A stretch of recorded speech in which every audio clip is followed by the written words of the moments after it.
Congratulations, and at the first I want you to tell us the story from the beginning.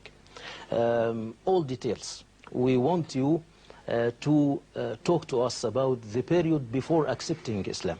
We want you to shed lights on this period.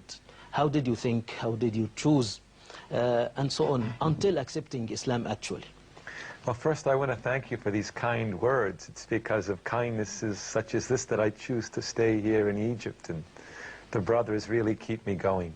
I was born in Boston, like you said. Then when I was a little boy, we moved to 100 kilometers south of Boston, still in Massachusetts. As I grew older and went to the University of Massachusetts, I started thinking about religion and comparative religion, me and a couple of friends of mine. I tended to study Islam more than the other religions, but I remember having a real interest in all religions, Hinduism, Buddhism, Christianity, of course, because I was a Roman Catholic Christian. Something inside of me always told me that someday I would become a Muslim. It was just a matter of time. And during the course of my college studies, I kept learning more and more and more and more about Islam and the other religions. Then I went to graduate school in Arizona, and here I was introduced to a lot more Muslims, because there were many foreign Muslim students there. In Massachusetts, I had a couple of Islamic influences. I had a couple of Muslim professors who I was very close to. One of them taught comparative religion, and I became a friend of, his name was Dr. Shaukat Ali. Shaukat Ali from Pakistan. He was like a mentor to me. He took me into his home. I befriended his whole family. Many a day I would go visit him and his family before I was a Muslim. He knew I was a seeker. Dr. Nasir Aruri was a Palestinian professor who was also close to me, who arranged for me to go to the University of Arizona, where I studied Near East studies, politics, Islam, and history, because I was always a historian.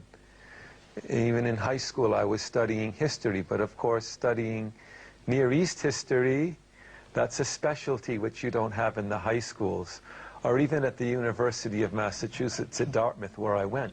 Modern history or ancient? I liked all history. In high school, I would just take whatever they offered, which was basically American history, and they had British history at my high school. At the university, we were able to take independent studies. So then I was able to take Near Eastern history. And I remember I did this with Dr. Aruri, and I would do it country by country. And I would study Islam with Dr. Ali. I would read books about each country. I read a book about each of the caliphs. And then I went to Arizona, and I was introduced to many more Muslims from many countries. Until this time, you didn't read about Quran, Holy Quran. I had read a translation of the Quran, sure. Sure, I had read Marmaduke Pickthall's translation or interpretation of the Quran. That was really the only one at this time. Of course, there are much better ones now, but that's the one I read in the beginning, and I had that one for years. في الحقيقة يعني I would like to ask Sheikh Abkarim some specific questions after you give us a brief summary and a brief synopsis about your life and how did you accept Islam. I want to tell the people where and when and how did you accept Islam, and there were some problems faced you when you accept Islam or not. Okay, well, I'll take up the story where I left it off. Yes, yes. Okay, I left Massachusetts to go to Arizona. Yes. In between, I spent the summer in India. And I did go to Kashmir, which is a Muslim land, as you know.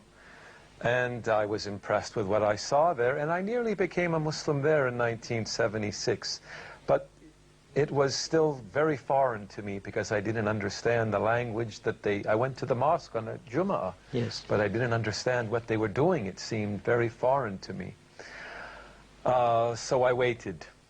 I went to Arizona, and then I got to know many Muslims intimately. I was living with them. I would go to the mosques in Arizona, in the city of Tucson. And by the time of 1980, the time had come. I just told myself that I can't wait any longer. What if I die a non-Muslim? I knew that I still had a long way to go in the path to Allah, but I thought, become a Muslim now, and life is a journey. You know, you ascend. And that's what I did. So after going to Massachusetts for the Christmas vacation, I went back to Arizona and became a Muslim immediately. I said the Shahada to myself.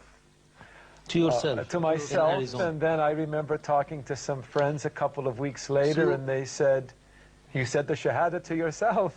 Can you please say it to us?" Okay, so you became So I said it to my friends, and then you became a Muslim in America.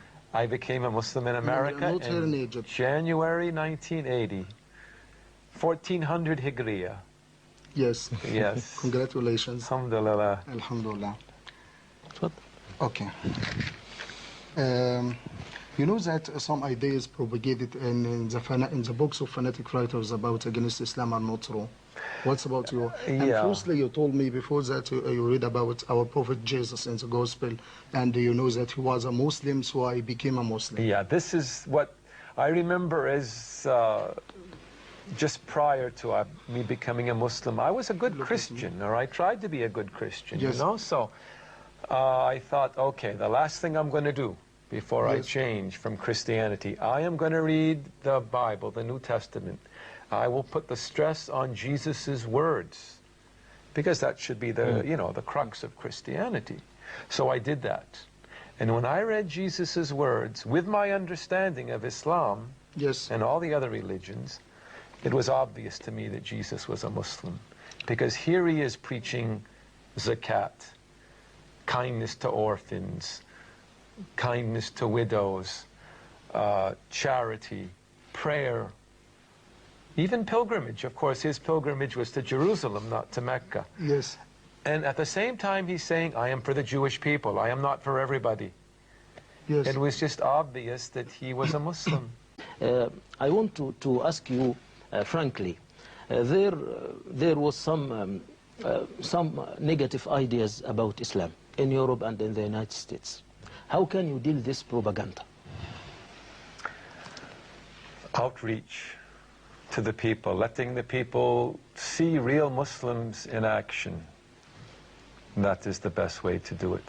These books that were anti-Islamic in nature, in terms of scholarship, that was the old days. You don't get that taught at the universities anymore.